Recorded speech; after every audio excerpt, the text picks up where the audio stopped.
Breaking news. మాజీ మంత్రి కాకాని గోవర్ధన్ రెడ్డి సంచలన వ్యాఖ్యలు చేశారు. చంద్రబాబు నాయుడు తన నీడను చూసి తానే భయపడుతున్నారని చెప్పారు. వైసీపీ శ్రేణులను చూసి వణికిపోతున్నారని విమర్శించారు. చంద్రబాబు రేవంత్ రెడ్డిల మధ్య జరిగిన చీకటి ఒప్పందం వల్ల నెల్లూరు జిల్లాకు తీరని అన్యాయం జరుగుతుందన్నారు.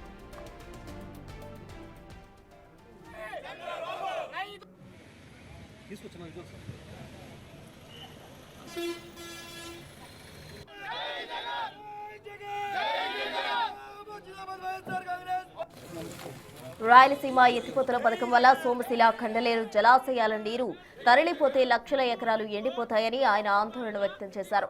రైతులకు వైసీపీ పార్టీ అండగా ఉంటుందని, వారి ప్రయోజనాల కోసం వెనక్కి తగ్గేదే లేదని స్పష్టం చేశారు. రాష్ట్రంలో తిరిగి జగన్మోహన్ రెడ్డి అధికారంలోకి వస్తారని ధీమా వ్యక్తం చేశారు కాకాని.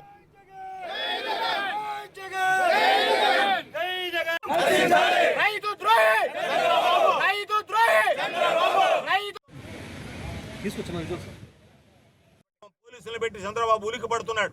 ఓయమ్మ మాకొచ్చి చెప్తున్నారు 10 మందే వెళ్ళాలా, అంతకన్నా ఎక్కువ వెళ్ళడానికి ఇబ్బంది లేదు అని చెప్పి మేమనేది ఇదేమి పోలీసులో లేకపోతే చంద్రబాబు నాయుడు జాగిరో కాదు. ఇది రైతులను మమ్మల్ని ద్రోహుల్లాగా చూస్తారా? రైతులను దొంగల్లాగా చూస్తారా? రైతులకి చెక్ పోస్టులు పెడతారా? రైతుల దగ్గరకు వచ్చి రైతులు వెళ్ళి వాళ్ళ హక్కు, వాళ్ళ ఆస్తి జలాశయం దాన్ని వెళ్ళి మేము చూస్తామో పరిశీలిస్తామంటే అడ్డుకునేటువంటి హక్కు చంద్రబాబుకి పోలీసులకి ఎక్కడి నుంచి వచ్చింది? ఈరోజు మీరు మాట్లాడుతున్నారు, కొంతమంది తెలుగుదేశం వాళ్ళు మాట్లాడుతున్నారు. ఈ రోజు పోలీసులను చూస్తే నాకే పాపం రేపటి రోజు వీళ్ళ పరిస్థితి ఏ విధంగా ఉంటుందా అని బాధ వేస్తుంది.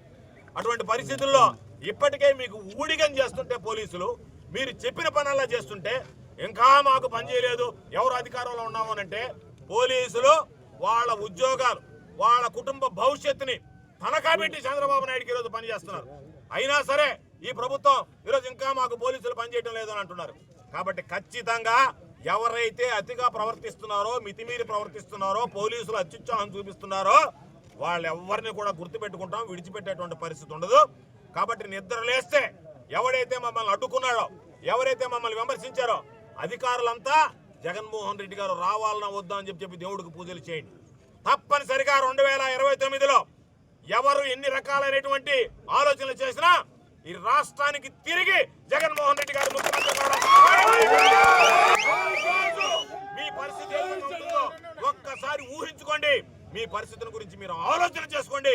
ఈరోజు చంద్రబాబు చెప్పాడనో, లేదా మీ ఎస్పీ గారు చెప్పారనో, మీ ఐజీ గారు చెప్పారనో, మీ డీజీపీ గారు చెప్పారనో, మీరు మితిమీరి హద్దులు మీరు ప్రవర్తిస్తే దానికి మూల్యం చెల్లించుకోవాల్సినటువంటి పరిస్థితి ఏర్పడుతుందని చెప్పి సందర్భంగా నేను హెచ్చరిస్తున్నాను.